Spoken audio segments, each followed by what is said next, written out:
As opposed to this, I'm going to bring it up. All right, here we go.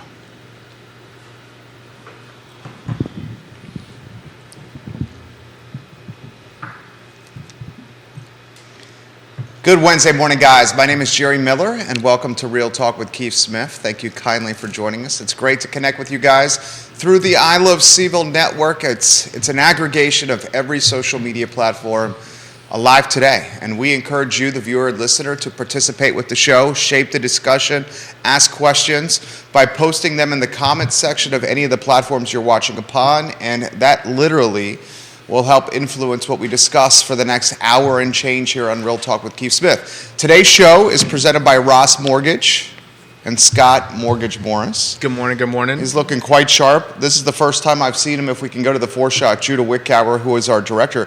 The first time I've seen you wear the Ross Mortgage shirt and a navy on this show. Thank you. Is that a new one? I don't know if there's a new one or if I just found it in my closet. Okay, maybe that's what it was. He's looking sharp. Keith Smith's always looking sharp, but Thank you, sir. Keith, you can wait a second. We need to go to Japreshia. Sure. We'll go to Japreshia first, and then we'll go to Keith of Real Talk with Keith Smith. I'll shut up. Japreshia, the show is yours. Your second rodeo, Realtor with Nest Realty. Introduce yourself to everybody that's watching. I'm Japreshia Clark. I'm with Nest Realty. I have been in real estate for about 10 years now. Prior to that, I was on the financial side, the lending side of things for a little bit. And I'm excited to be here. Thank you for having me back. It's our pleasure, Keith. Can I talk now? You can. Okay, Yes, sir. Yes, sir. Remember, Real Talk with Keith Smith. I know. Executive producer. Executive. Keith Just Smith. saying. So, Pri, welcome back. I've been allowed to call you Pri, so Yes. thank you for doing that. As Jerry was introducing you, I was thinking, how cool is it to have a nickname? My nickname, the only possible version of my first name is Keithy. And there's only one person that calls me that. Actually, mom. two persons. Whoa, that might be TMI right there. Yeah, it's That might be a little TMI. My mommy would be Well, I one. knew your mom my was mother one, would be yeah. one, and now my 2-year-old granddaughter is now switched from Pop Dad to Keithy. But you So still have Pop Dad. I still have Pop I Dad. like that. That's a great one. Yeah. So they I've not were, heard because my daughters call me Dad, and my grandpa name is Pop, and the little brains just said, you know what, put it together. It's and beautiful. Pop There Dad. you go. So welcome on board. Welcome. Thank you. Excited to sit down again and chat all kinds of stuff real estate. So where would you want us to kick off today, Scott? Well, today the big news is the producer price index came in significantly below, kind of signaling a flare that inflation may have peaked. The U.S. 10-year Treasury loves it. The bond market in general loves it. Mortgage rates. If you're somebody out there who hasn't locked a loan, go do it. Because who knows what the rest of the week or next week's going to bring. But right now we're trending in the right direction. Let's make that the first sizzle reel and make sure we get that out today because it is timely. It pertains to data released this morning in the 8 o'clock hour. So inflation potentially peaked.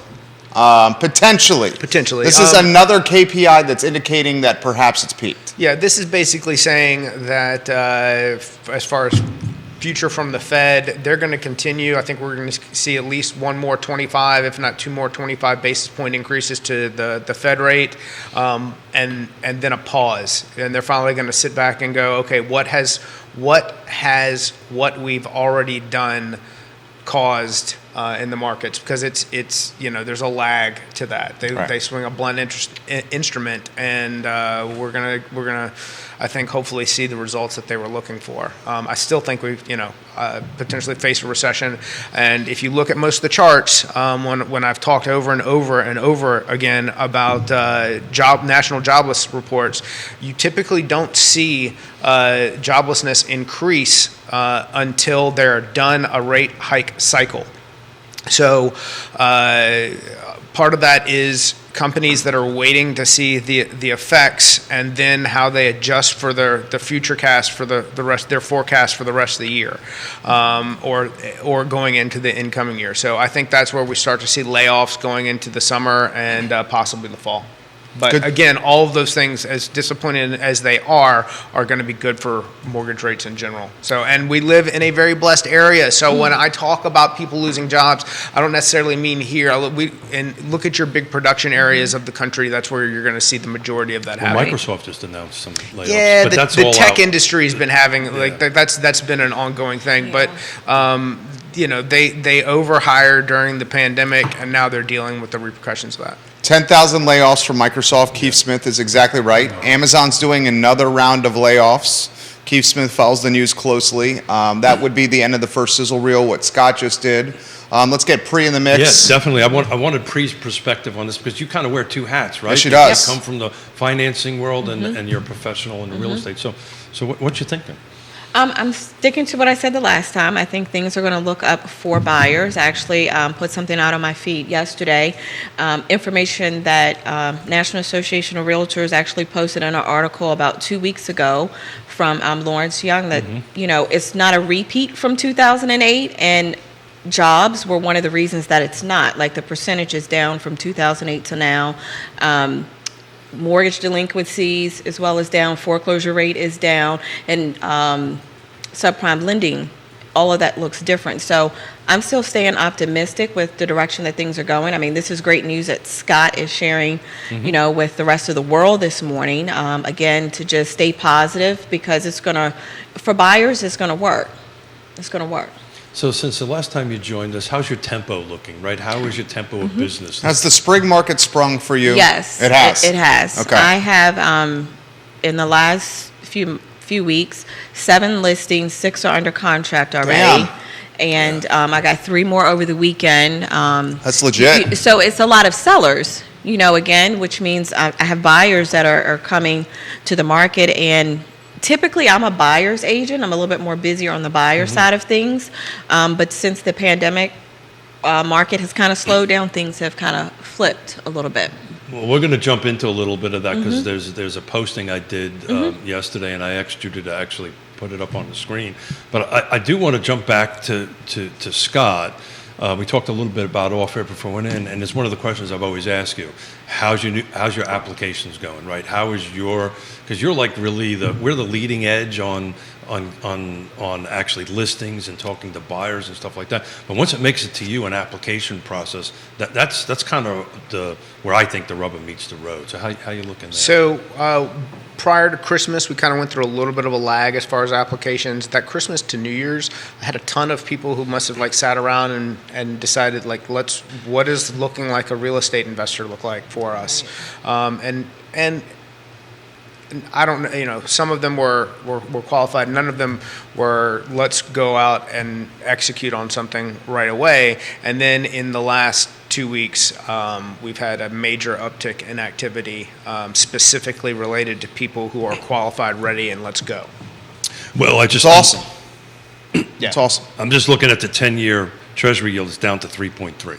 Yes, which means that means Treasury itself is up. People are buying into it, driving down the yield. You got a lot of bullish data on set today. You got home builder sentiment rising this month in January for the first time in over a year. The sentiment and the rise, which is positive, is being attributed to lower mortgage rates. So a lot of positive data points here. Pri is extremely popular. And she's getting props from people left and right. Natasha Anderson is giving you some love right now. She says, keep crushing it. You're getting love from Bonnie De Silva, Elizabeth Simpson, Crystal Orange, Neil Simpson, Cam Williams, Roland Tibbs. Giving Pri some props right now. Joseph Collins, welcome to the program. I count 8 real estate firms in 3 states on the show right now. Do you see the positivity heading throughout the rest of this first quarter? So that's what I did on the posting yesterday, like what the what. And I was really excited about hearing what you two guys think about it. I have my own opinion about what the what, but just in the car footprint, week over week, this last 7 days versus the same 7 days in 2022, and this number really surprised me. We have put in the car footprint, Charlottesville Area Association Realtors footprint, 91 homes under contract in the last 7 days. That same 7 days in 22, when interest rates was 3%, 3.5%, was 66. That's a 27% increase, if I did my math right. on that end of it. Right. What's the what? What do you think's driving that? I do feel like the spring market, for the markets that I cover, I want to be clear, the market that I cover, because every market could be different. I do feel like sellers are anxious to see what their opportunities are, so they're a little bit more anxious about getting their properties on the market sooner. They don't want to miss the boat. They want the buyer to see it. I think buyers just need a little bit more confidence with where rates are and understanding, it's still a good time to purchase. And the saying is out, I've heard it so many times, marry the house and date the rate. And so, they're just having to understand that a little bit more. But I think their confidence level is coming back up. And it's the fact that they're seeing more inventory hit the market. And I think as long as they see that, I think people will stay positive a little bit. Again, it's the market. We prefer the term "get a trusted advisor" to tell you what's going on and I've not used that term. I just kind of throw it out there that hey, this is people use it. Yes, they do. I get it. They do. So what, Scott? What do you think? What's going on? Why are we 27% up same week over a year ago? Because over a year ago, inventory had gotten absolutely smashed during 2020, especially the closing months. So everything that was coming on was coming immediately off. Whereas this year we had at least a little bit of a lag where we had some properties that were staying days on market. So then coming into this 2-week period, we're starting to see those properties get under contract at least. So it's interesting. With one unit difference came on market year over year. So it was 54 the last 7 days, was 53 the year ago. I also think the market is not as sticker shocked with rates now. That's exactly right. Right. Because we had through the third quarter of last year and into Q4 of last year, we had the national media just bombarding us with ridiculous commentary on rates. And now it's been months of in the sixes and people are like, oh, we can do this. They're listening to Real Talk with Keith Smith, there you go. Jerry Miller, there you go.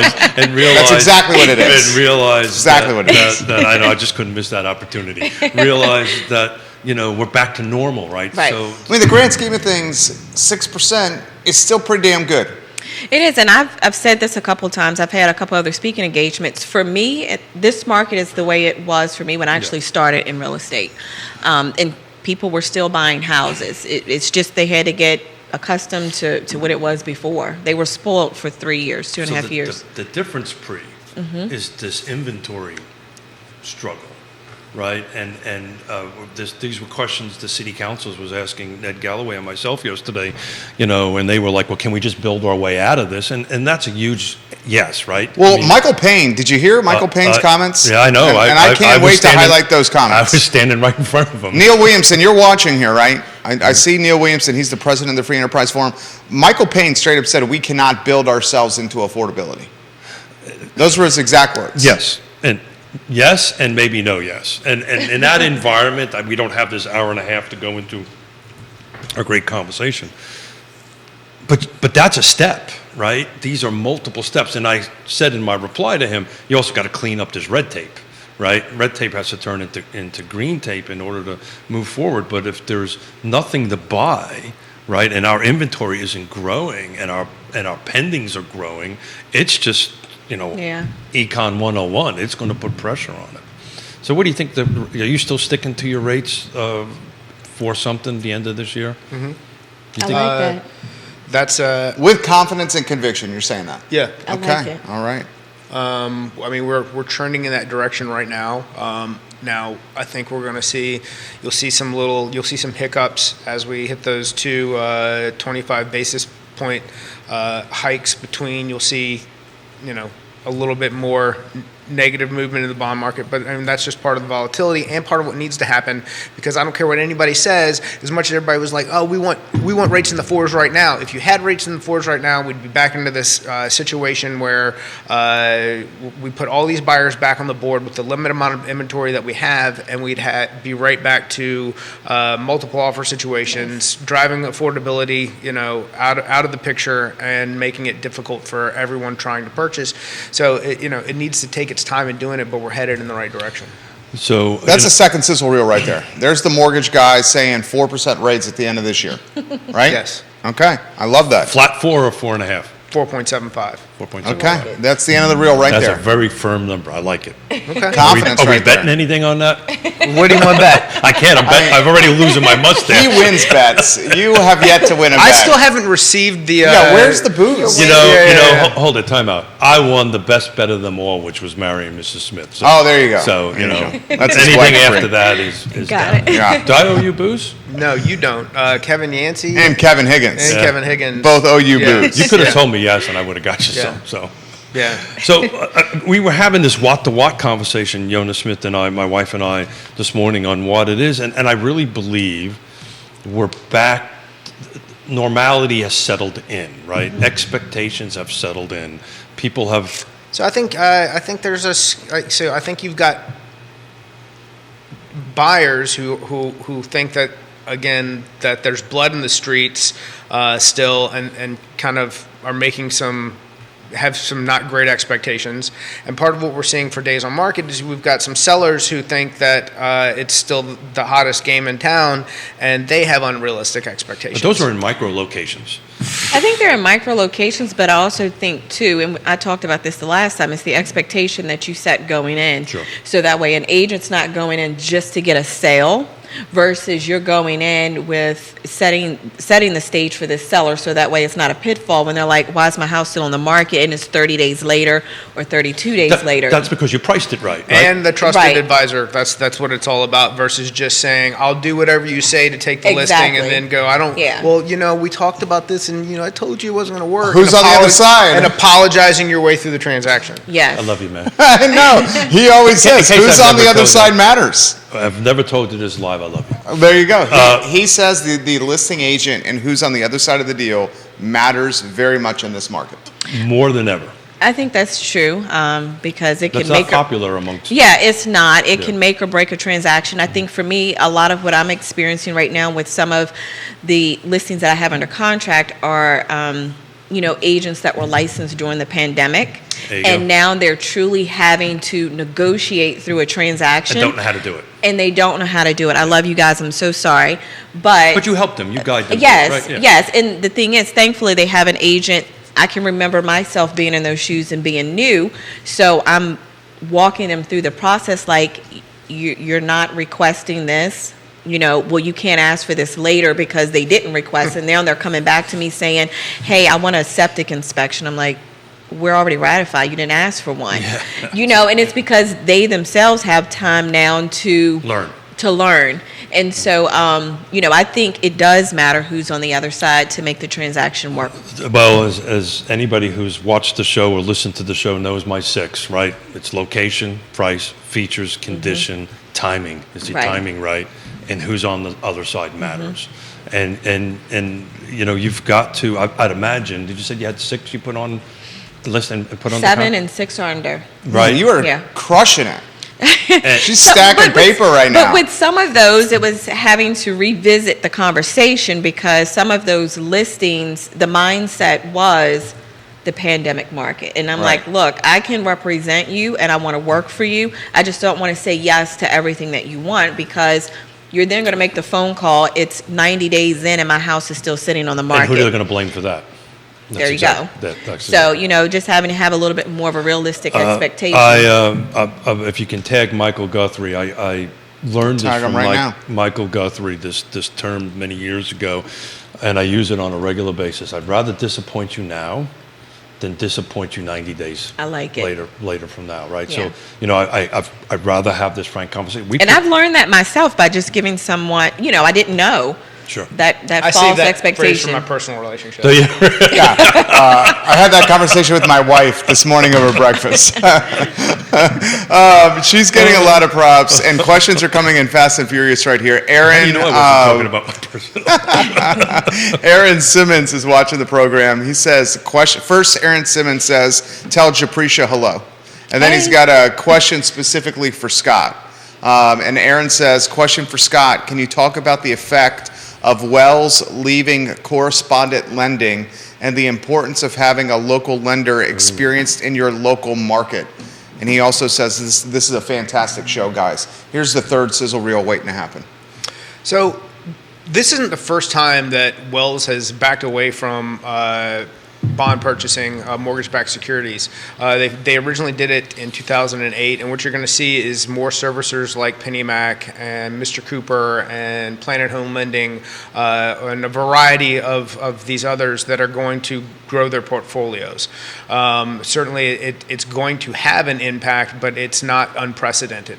And the main thing in having a local trusted advisor to work with from an agent perspective and a client perspective, when you're making the phone call to say, hey, it's me, they with people who already know who you are, it creates a level of trust in the process that is more likely to get your offers accepted. It is knowing that there's a human that people have worked with before, at least that they recognized or worked through a problem with. And it creates ultimately a better transaction than dealing with an online servicer, because those same people that I just mentioned, if they're carrying a mortgage for someone, are out there telling the client that we can help you in a purchase transaction. And as soon as there's a problem that the client created or that happened in their lives, there's no one to then get on the phone and fix it. You're dealing with a call center, and you're dealing with a group of people that are no longer part of the solution, but part of making the problem worse. There you go. That's a good mark for the third one. Well said. Very well said. You all set over there? Yeah. Okay. Just making sure. Julia Miles giving her props. Bus Smith's Chops show today. Julia Miles, you're doing a great job. Cheryl Long, hello. There you go. Gwendolyn Grayson, hello. Tammy Jenkins, hello. Neil Williamson, we'll get to your comment here in a matter of moments. Let's get to Grayson's comment for pre. Is it a buyer's or seller's market right now, Japreshia? Well, right now, I feel like it's still a market where buyers are going to be able to take advantage of the incentives that are in place with lenders, the programs that they've come up with to make, affording the loan a little bit easier with the rates. I think it's still trending towards a buyer's market, as I mentioned earlier, just because you can negotiate. Sellers want to negotiate with you because they want to sell their house, and it's no longer buyer, give me 5 offers and I can choose. So I feel like it's a buyer's market. Things are looking up for them. Did you have multiple offers on your recent contracts? One of them, it kind of went back and forth over a period of a week or so. But no, it wasn't multiple offers. So several showings, and again, the seller, they gave them list price. The negotiations were normal things, that you asked for in the market I cover. Where I primarily cover in Northern Virginia, there are 2 different animals. Yeah.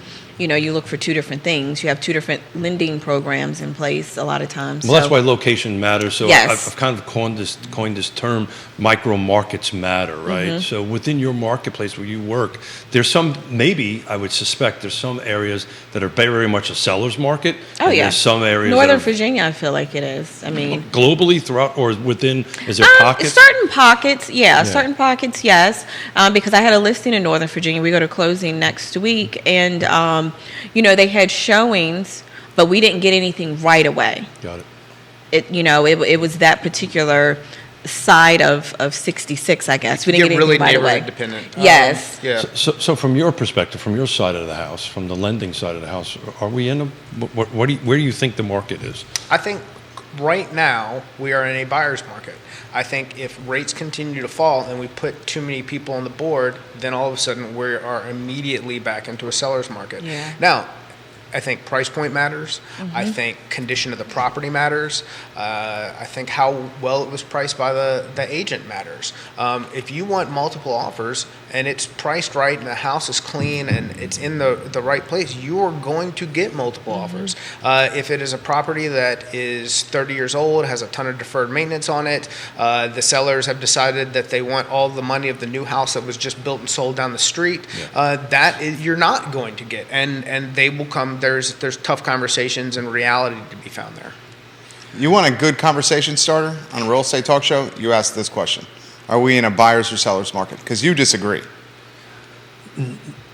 Yes and maybe no. Yes, go. Right? So it's very nuanced, right?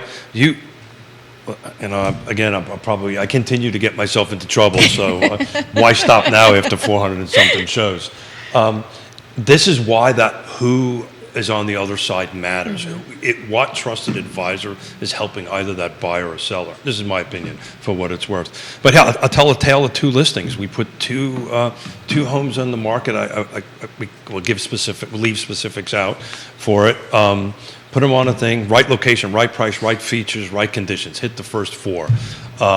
We put it on. We were out in Seattle. We got multiple offers within 24 hours. Hit everything right.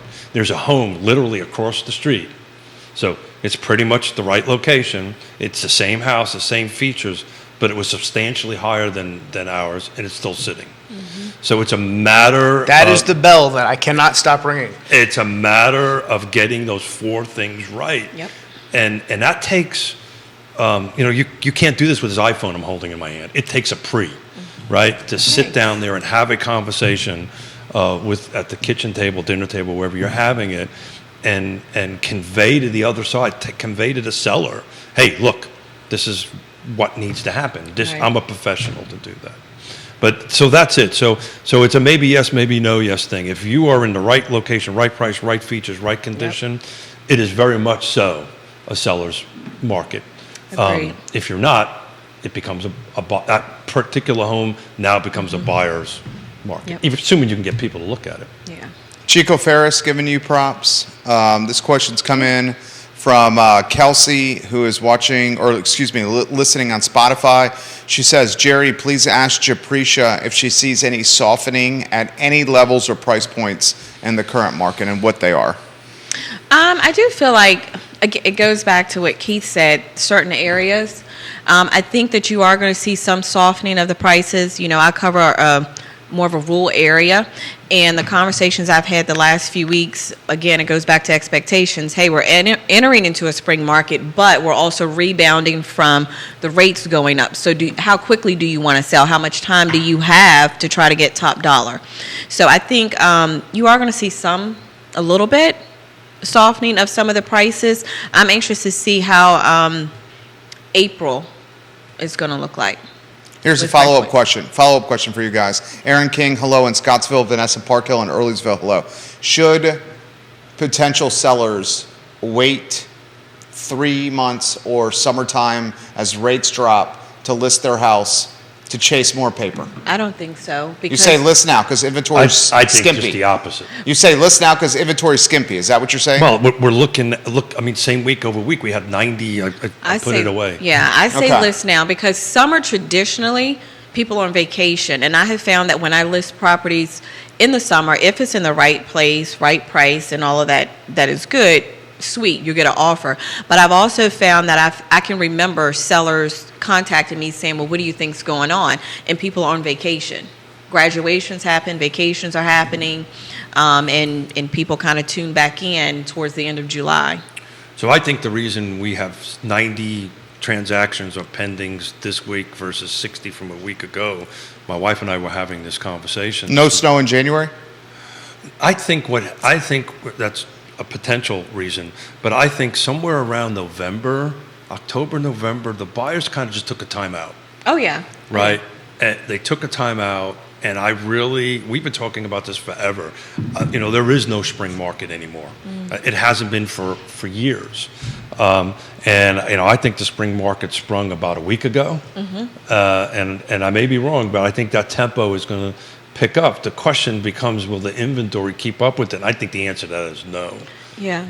And I was asked by Mayor Snook, actually, I think it was Snook. I can't remember which one of the councilors asked me that yesterday, and I went into this bit of a conversation. I said, look, if you think inventory is bad now, it's going to get worse because the clients we all helped that bought 2 or 3 years ago, they're not going to sell for a long time. Well, it's funny you say that because I had a listing appointment yesterday. They bought 2 years ago, and they're going back to Florida. I think there's a lot of people who bought 3 years ago. You're talking 2019. 2019. You're talking below the 3% insanity. Or even going into the beginning. Or higher than the 3% insanity. Let's say they were the 3.75, 3.5. They were getting in then, but they were your starter home who now has all of this equity. Yeah. So while, they've got two options, really. can we rent this home, and is there an option for us to purchase and retain this, or can we sell this home, take the equity, and buy something bigger? And I think that is what the American brain is built around. It's going to happen. I think the people who, from like that line where they got in as prices were starting to peak, so let's say 12 to 18 months ago, I think those people are going to have a more difficult time a year or 2 years from now than making that same leap if they were already locked in at those low rates. But I think for those who, I think one of the things when you mention if you purchased in 2019, because 2 of my transactions that recently closed were sellers from 2019, but the problem they face is they had great rates, but now the rates are higher. They lost and the purchasing prices, power. Yeah, the prices are a little bit higher, so they're a little like shocked by, wait, this is what my mortgage could be.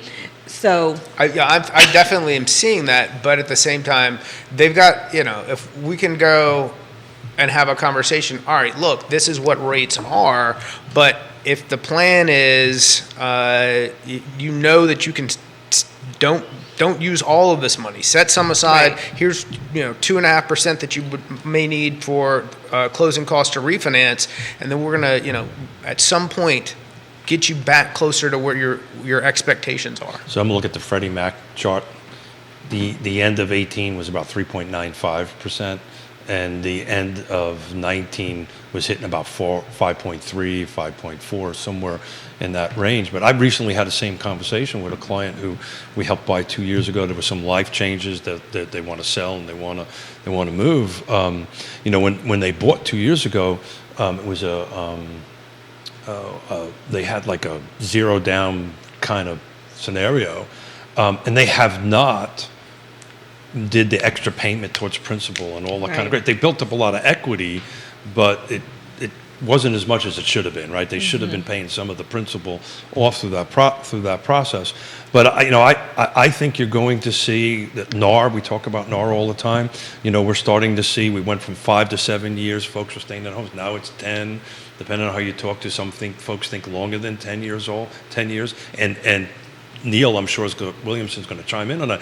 Back to our conversation with one of the city council, if you don't put more product in the ground, right, it's just inventory is just going to get worse and worse, and affordability is just going to keep on going. Neil says you cannot build, he references Neil Williamson. He says you cannot build out to affordability, but you cannot gain affordability without building new product. And he also says under current mortgage rates, new affordable product can serve 80% annual median income buyers and renters and above. Subsidies serve 50% AMI and below. And then he talks about NGOs, land trusts, Habitat for Humanity, et cetera. So I can speak to that because I chair a land trust, and to Neil's point, at today's current rates, because we've done 24 transactions in the last year and a half of brand new construction. The bottom line is if you can't help somebody at 80%, 60 to 80% AMI, they can't pay any more than $2,215. That doesn't exist here. That doesn't exist. Yeah. Devil's advocate for the sake of a talk show. Strictly for the sake of a talk show. Okay? If mortgage rates are going to drop Q3, Q4 to the 4s, that's your prediction. You're saying mid 4s to high 4s. I'll say, high 4s to low 5s. Is that a good thing? Well, my question is this, and then it's perfect segue to yours. You're talking about maybe close to a 2% drop in mortgage rates this year. People are going to have significantly more purchasing power later this year. To Pre's point, if you're buying, and also to Pre's point, if you're looking to sell, people having more purchasing power when rates drop 2%, that's potential bidding wars, and that's a buyer potentially getting more bang for their buck, more square feet, larger home, more land, whatever it may be. Are people better served to wait? And I know no one at this panel wants wait, because we like action, we like to make deals. What's going on in your life? Does waiting But it's work also for the you? best advice in certain cases to a client. That's what our ultimate job is. My daughter and son-in-law are moving into Richmond, and they were going to fly in, helping them buy a home there. And we had to have this conversation over last weekend. They wanted to come in February because they're moving in May, and let's find a house and buy. And they say, well, we're just going to wait till May. And I go, no, Right. you need to do this now. Yes. You think inventory's tight now, May is going to be even worse So- because there's so many people thinking that. The same thing. If you can go in and like right now, I'm still seeing a lot of concessions. If you can go in and get concessions, and we talk about, it's not a 2% move right now. Was it 6.3, 6.4? Today, I bet you I'm pulling 5.9, 5.75, Okay. depending on credit situation today. If that's the case, then we're 1%. I'm about to say, yeah. Move from where we are right now. And if we can, let's say you want to do a 2-1 buy down and give yourself time to figure out whether or not you've got this, much room to run, you could be, potentially sub 4 at the moment. That's probably unlikely. You're probably going to be right. You're probably going to be right Low at 4%. fours. Yeah, low 4s in that range. And but then with a real plan to refinance. So let's take a moment and an opportunity to re-explain the 2-1 buy down. I get that question all the time. It's a shout out to Ray Cadell. He brought this up some time ago on the show. This is a 1980s way of dealing with high interest rates that's been redusted off and brought back to the market. So you're using the seller's funds to pay down the prepaid interest of the loan for the first 2 years. If you have limited money for closing costs and you can go FHA, you can get a full 6% from the seller in concessions that would pay your closing cost and pay down the interest for the first 2 years of the loan.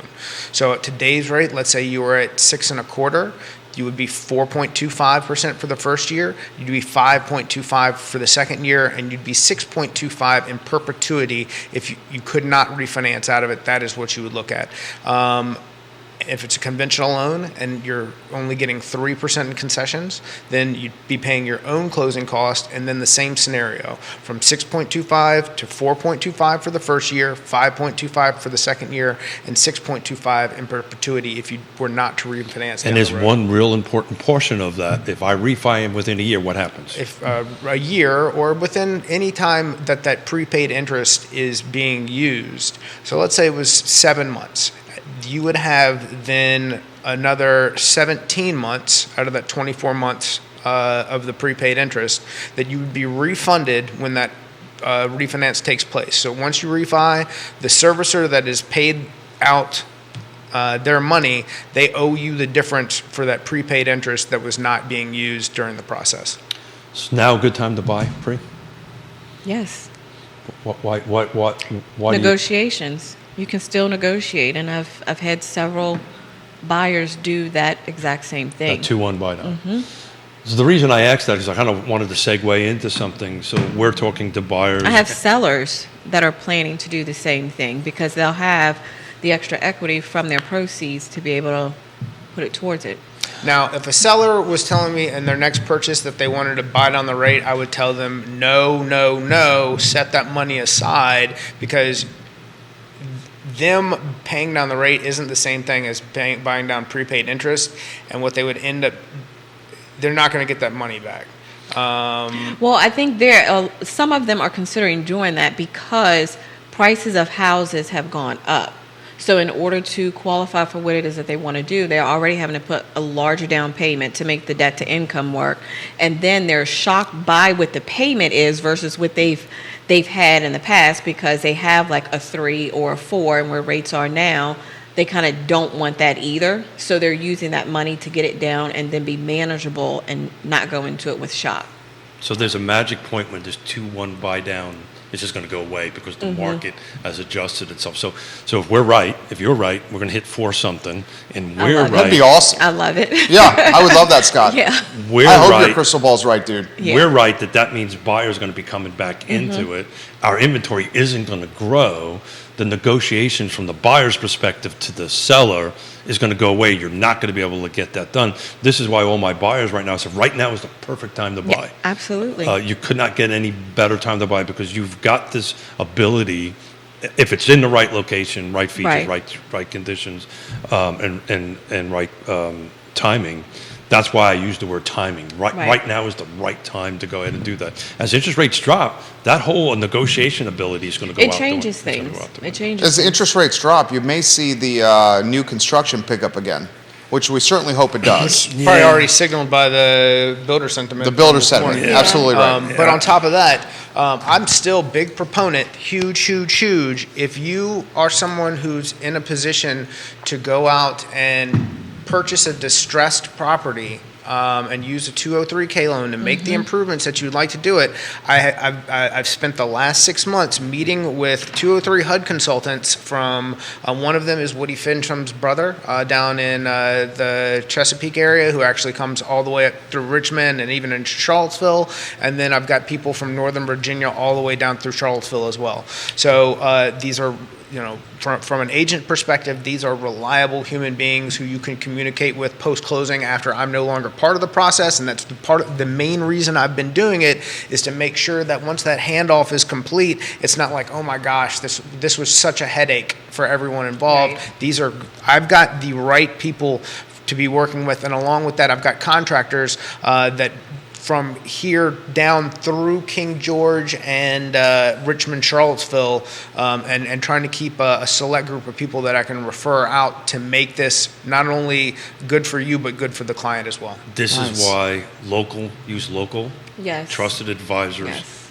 matter. I don't know about you, but myself, and jump in, please, if you do, I can't tell you how many post-closings I get. I'm going to call it a Rolodex because that's how old I am, right? For names in my Rolodex are trusted advisors to do plumbing work and so forth. So Yes. do you get those after the? I do. I just create a toolbox. My assistant and I are always adding and taking away, just based on client feedback. Because if I refer you someone, and then they have a bad experience, not once but twice, I remove them, and then we shop for someone else. And I think it's important. It's just a part of good customer service that you just. Trusted advisors matter. You will not get Yeah. that with a .com lender. We need to talk about the increase in real estate assessments and carrying costs for managing some of these properties or owning some of these properties. Albemarle County set a record this year with average assessments up 13.64% in 2022. Last year they were up 8.4%. So in 2 years, assessments in Albemarle County have jumped 22%, over 22%. In Fluvanna, property values are up 13% for 2023. Louisa County will come out later this spring. Sean Tubbs is doing great reporting on this. In Charlottesville City, in 2022, assessments were up 12%. The new figures for this year coming out soon. So eventually we got to figure out how the carrying costs tied with jurisdictional overhead is going to impact this market. I mean, you take Albemarle County alone, Scott, and once you start here, I know Albemarle County is not your specialty, but this applies to all jurisdictions here. 22% jump in real estate assessments for Albemarle County. That's massive. That's expensive. That's scary. Yeah, because that matters. And especially in a rural area like what I cover, Culpeper, Madison, Orange, where the income levels are not the same as your Charlottesville or Northern Virginia. So sometimes it can come down to the debt to income ratio working based on what taxes are in that jurisdiction. And when you've got buyers who just recently purchased going, why is my payment going up? And I've had that phone call. I've had a couple of those calls. The real impact, and actually, depending on how much time I'm allotted today in Fluvanna County, the fixed income citizen is going to be hugely impacted by this. And we're blessed. We're having this conversation with my mother and father in their mid-80s, that we're fortunate enough that we can figure out a place in our home for mom and dad. But that we went out for dinner on Sunday, celebrate my birthday, and that was really the topic of discussion is gas is going up, electric.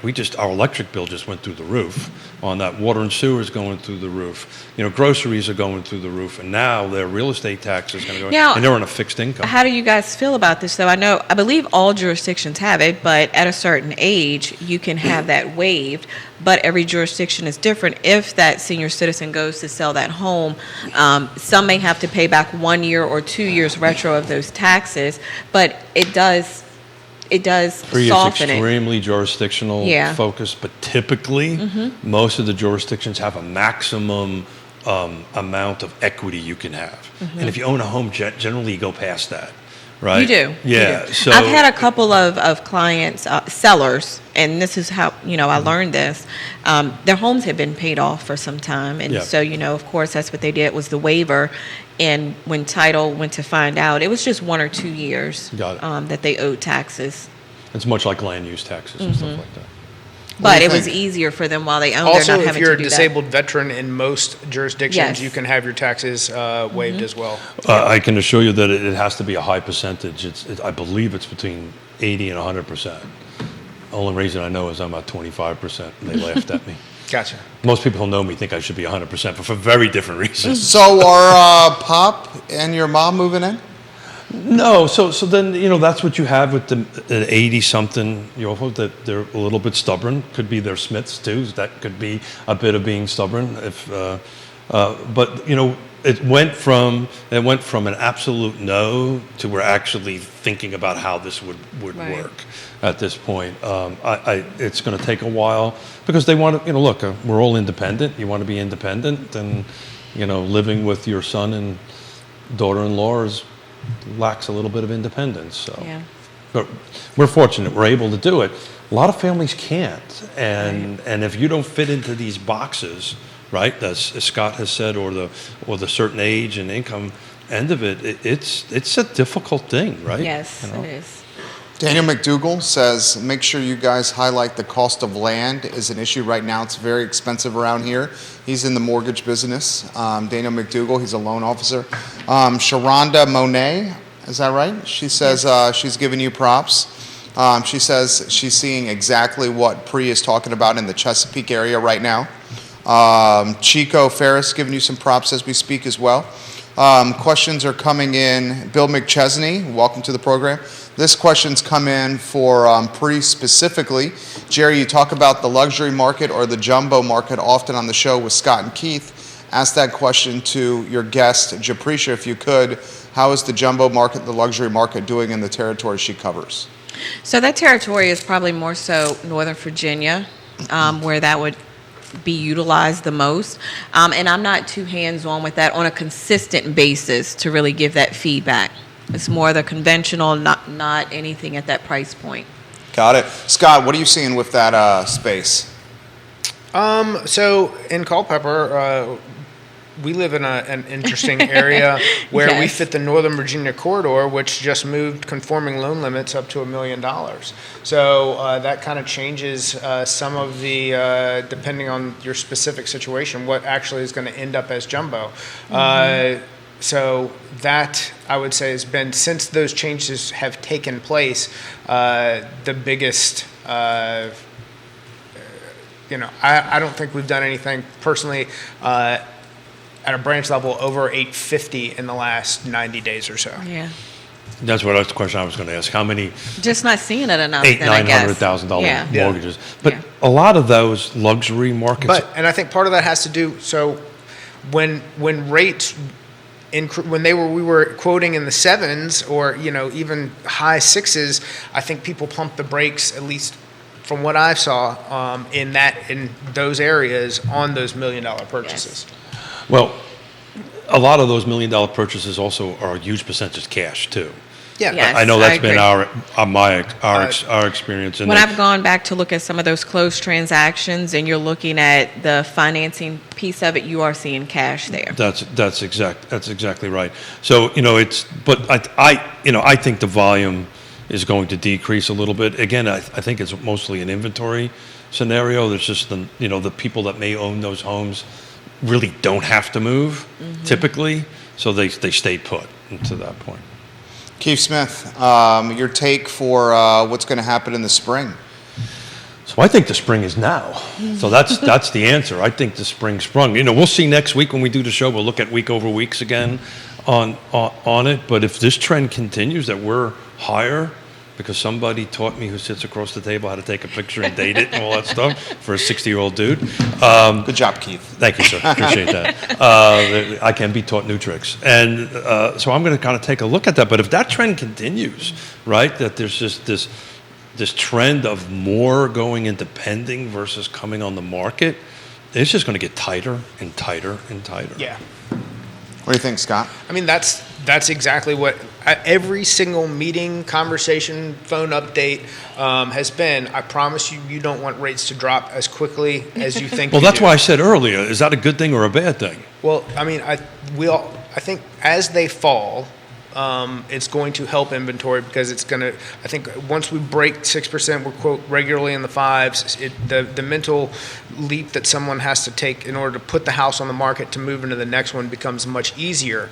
But at the same time, we also take a large percentage of buyers and put them back on the board for a limited amount of inventory and create this multiple offer situation that ran us into some of the struggles that we dealt with that got us here. It's a good take. Aaron Simmons. Aaron, Aaron's got to be in the business, right? Yeah, is he's he a- an LO? he's a mortgage lender. Is Yeah. it? Okay. I guess LO is not the preferred nomenclature anymore. You Mortgage changed advisor. that. Okay, mortgage advisor.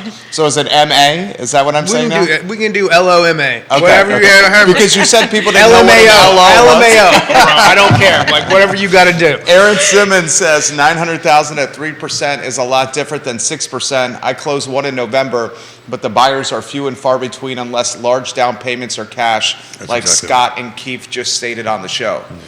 And he loves the MA moniker.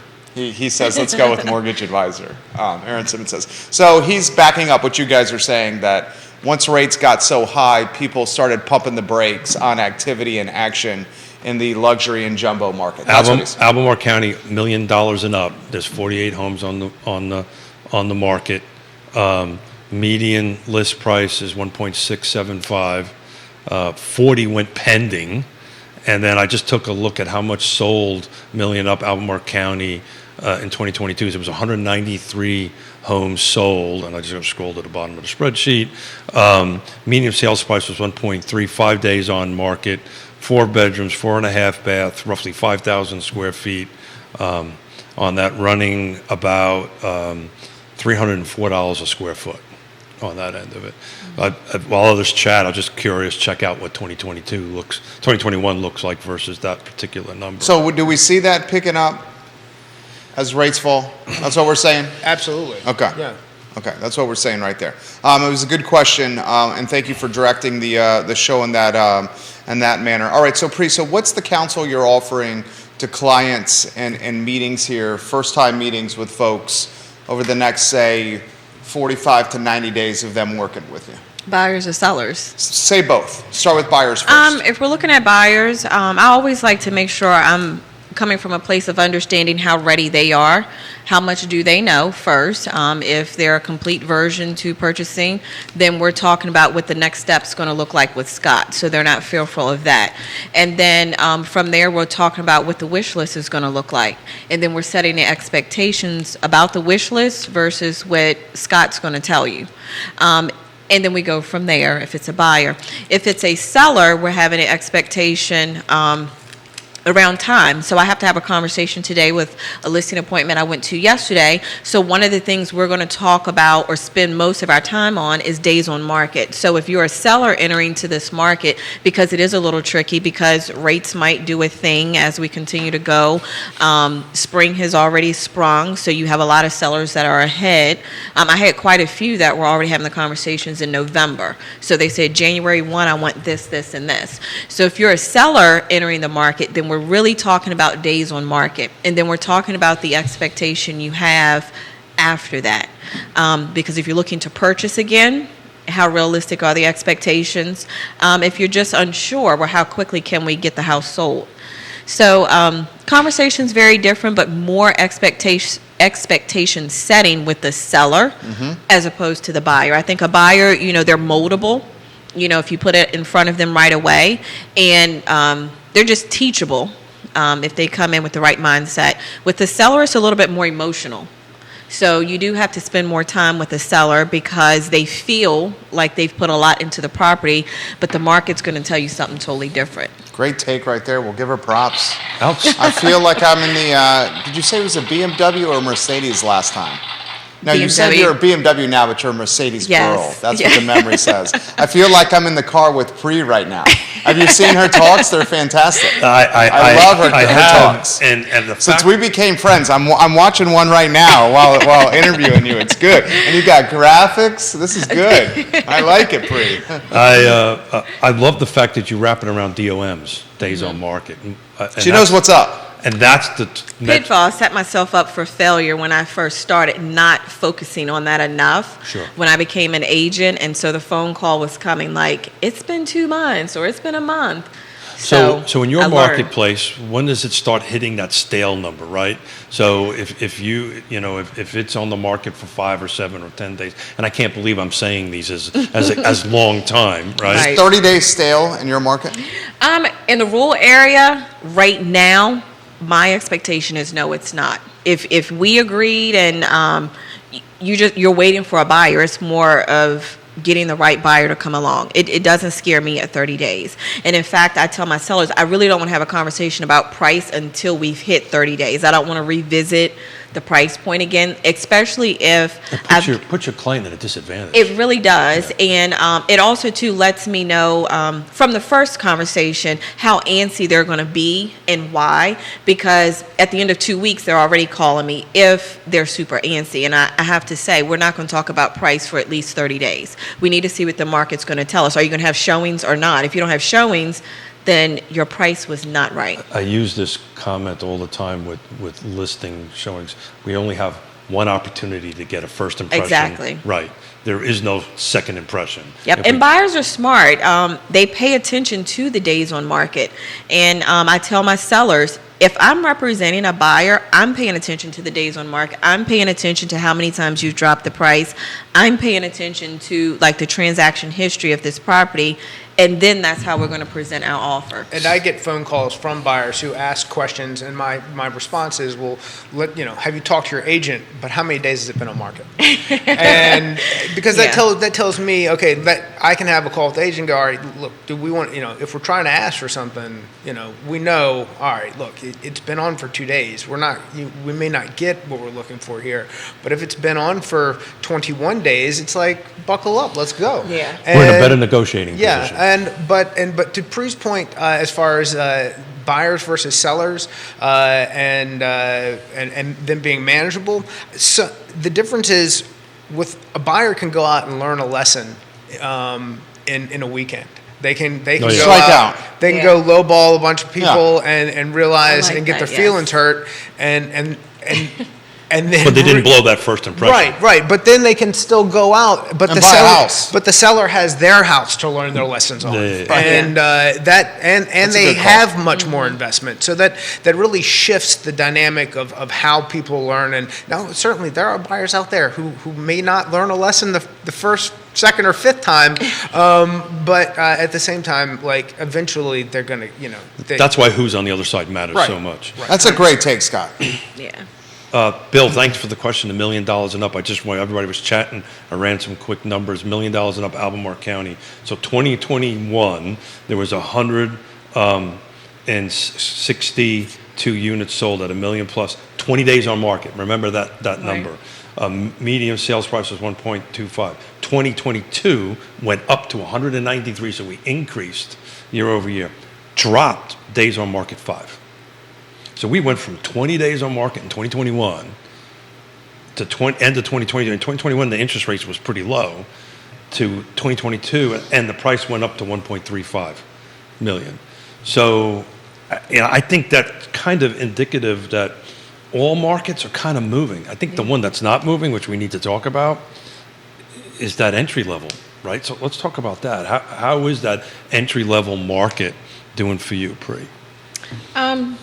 Are you talking first-time home buyers? That's exactly what I'm talking about. Yeah. It's still present. Again, it's the area. I cover a lot in Culpeper. Culpeper is expensive. Sure. It's becoming expensive, but would you say it is expensive, Scott? That's relative, right? This is a little bit perspective. What's expensive to you versus what's expensive to me, but it's definitely more expensive than it was. Yes, and so I think that to your question, it's the last few years, it's been a challenge for that entry level to live in Culpeper. Even the Madison area, which connects to Culpeper, anything past Culpeper North, you have to have the right pay scale to be able to afford it. And I think what helps soften the blow a little bit for entry level is the programs, the down payment programs. Sure. They're super important. Well, let's talk about that, because out in the rural area, you have more tools available. Yes, you do. Than that. So you did. Oh, and this affordability problem is part of the problem. You see, the higher the price gets, the more difficult it is to fit buyers into a USDA product. Absolutely. Being that they can't exceed 28% of housing expense alone. So as that number goes up, that pushes that up, and then it has income limits strapped to the county as well. So if they can only make this much money, but then the cost of the house has gotten to be 35% for what that income relates to, it makes it virtually impossible for them to fit that box. A lot of the clients I've had that have had that challenge, they're shopping at a price point beyond what an entry-level first-time home buyer would look at. I feel like the struggle is $300,000 and under for like that Culpeper, Madison. That's everywhere. It's gone. Yeah, and so I feel like they are the ones that are more vulnerable to not being able to get an offer accepted or being able to ever find a house that is at least somewhat move-in ready without having to either take the guts of the house out, 2 or 3K. But then we get back into the same problem, but with 2 or 3K, then we're saying, okay, well, it's unless 3%. we're trying, well, I don't mean that. I mean, after the expense of the renovation, all of a sudden the loan amount may go to $350 or $375 and be north of what their target price point really is. Now, I've got a 100% FHA product that is not Virginia housing, so it allows them to go to, and there's really no overlays. So they can go to 160% of area median income, meaning that they can make a lot of money and still qualify for this. And one of the biggest problems that we're facing as a nation right now is a lower amount of savings and a higher amount of debt. Yes. So they can go to the FHA maximum of 55% debt to income, and you don't have to be a first-time home buyer to use it. So it helps a lot of people, if they're selling a house and then they can whether they're paying off debt or whatever it is, get into the market or take their next step.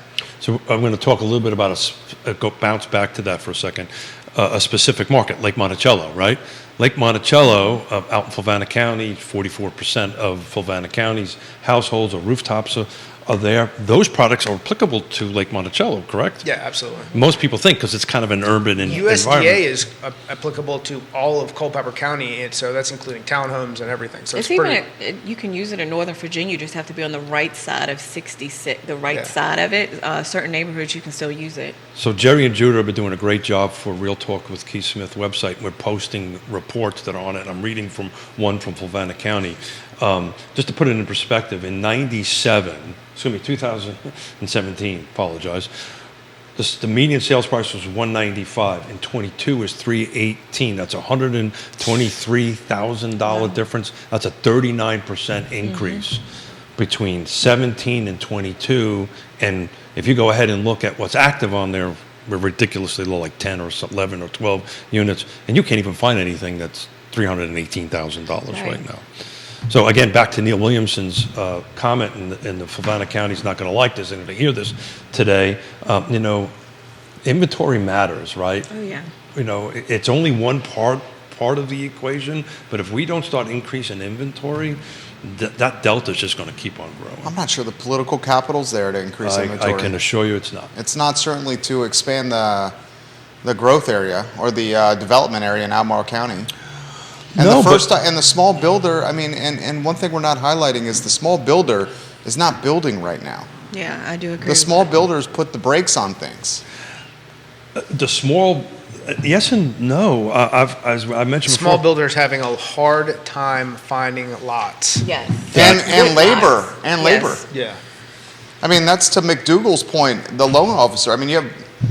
I think 3 of them have commented so far, the cost of the land is the issue, is what he's saying.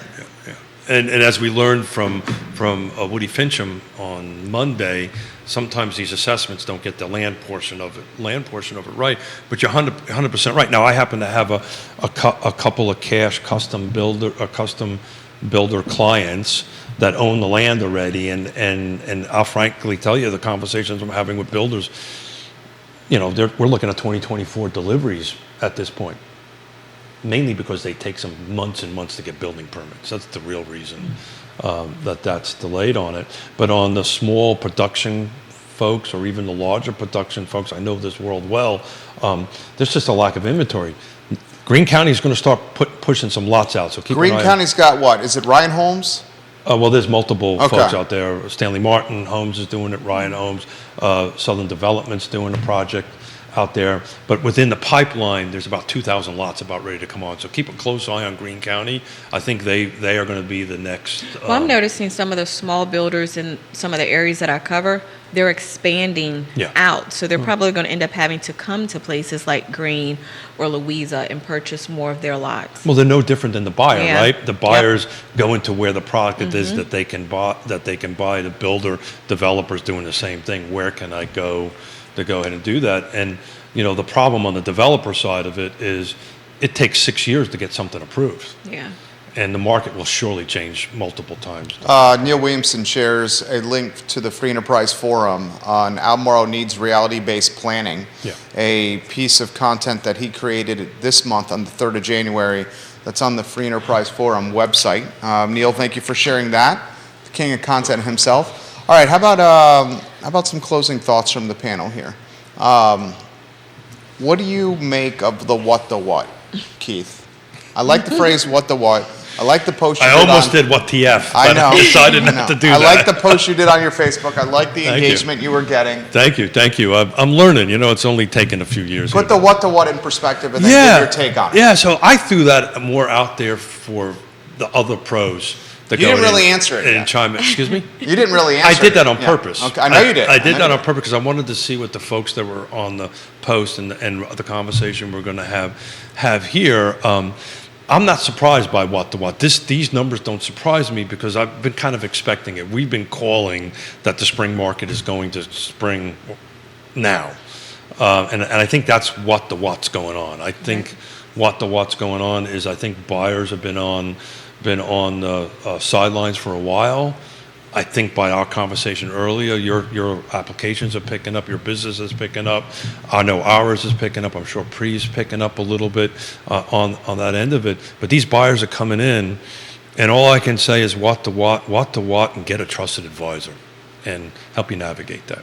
Well Did said. I do all right? That was great. That was excellent. Good job, Keith. There's a phrase. Totally won that, by the way. That was good. There's an acronym I used to like to use in the military, which is WAFWOT. That's WAFWOT. You can translate that. Oh, yeah. But Know it well. I think now is, as always, a time that trusted advisors are your most important piece of the puzzle. And as things move forward, we're going to see different types of shifts in the market. So if rates do decrease, it's going to become more challenging for the buyer. But at the moment, if you can get in now, it gives you a great opportunity to get concessions from the seller, possibly depending upon the property, or go in and make an offer where you're not competing against quite as many people. So there's a ton of opportunity to be had if you are in the position to go and act now. I like it. Well done. Show's yours. Anywhere you want to go? Pre just wants to remain optimistic and happy. So hearing 4% by the end of the year makes me happy. It made you very happy. Yes, spring has sprung But already. Makes me really, happy. Pre? So if it hits 4%. But in the moment, Pre likes to be Got happy. it, I got love So- when Pre talks to the third person. Got it. Hearing that 4% could happen makes me happy from the buyer perspective because I want a buyer to win and I want a seller to win. Sure. And right now, I feel like the seller's time. I have quite a few sellers I'm working with, so it's right now I'm hearing and seeing what I need to see and hear, and I'm all about planning. So as long as I'm educating the buyer and the seller on what's happening today and what we're predicting and staying in touch with Scott's and Keith's and coming here with you guys, I just take it day by day. And I think everything that you've shared, buyers need to get ready right now. Sellers, it's happening for you right now. They've been on the sideline. I think there's a lot of sellers that have been on the sideline since like August or September of last year, and they know they missed the boat in getting everything that they wanted. So if you're smart, I would go ahead and look at the opportunity now based on whatever life-changing event is happening, and consider listing right now.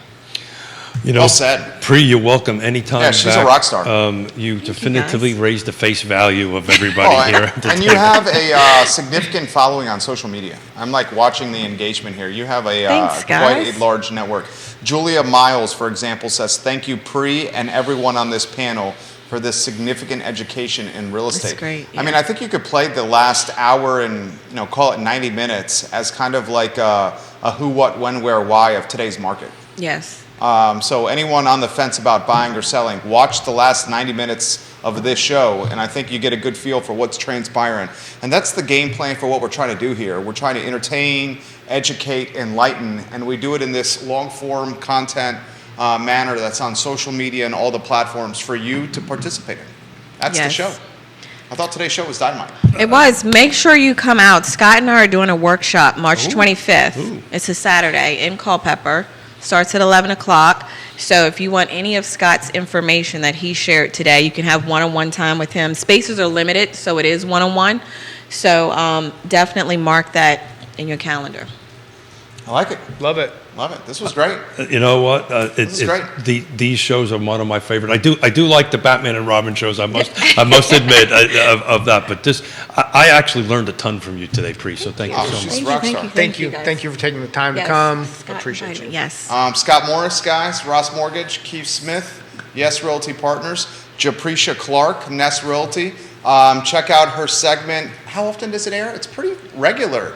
It is. The I try Car to, with Pri? In the car with Pri. I try Yeah. to do it at least once a week. I committed to twice a week It's in good. 2023. So we'll see. You do a lot of driving. Is there like singing involved in this? No, I she, sing to my daughter jingles to Jordan. Yeah, she offers takes in like Yeah. 5-6 minute formats. Yeah. They're fantastic. You're in the car a lot. a lot. Yeah. And I was talking to myself a lot. So And you're like, I might that's- as well optimize. Just Yes. record this. That's good. Yes. What do you have? How's the phone set up? Is it on a tripod? However, I can figure it out Okay, because I've okay. changed out the tripod a couple times and they So it's break and they resting don't against fit. the coffee mug? Sometimes, Yeah. or the wallet or the sunglass case, and then I'll have one in the window, and I'm like, oh, you're messing up my whole vibe here, so I take it down, and yeah. I love it. But the problem when I talk to myself, people get nervous. Yeah. So and he does it often. I do it often. I create new words. It's fun. We would I do that. I like you that. do. It's okay. Keithisms, right? Keithisms, yeah, right. Keithisms. Smithisms. With Smithisms. It's really a Smith thing. No. We would be remiss not to highlight Judah Whitcower. He's the director of the show. A&V, audio and visual, is tied to him, so we give him props. For Keith, Scott, and Pri, my name is Jerry Miller. The I Love CVille show is up in approximately 59 minutes. Yay. Thank you kindly for joining us. So long, everybody. That was awesome, guys. Awesome. Thank you, guys. Thank you. You guys are great. Okay, hit the restroom. I'll be right back.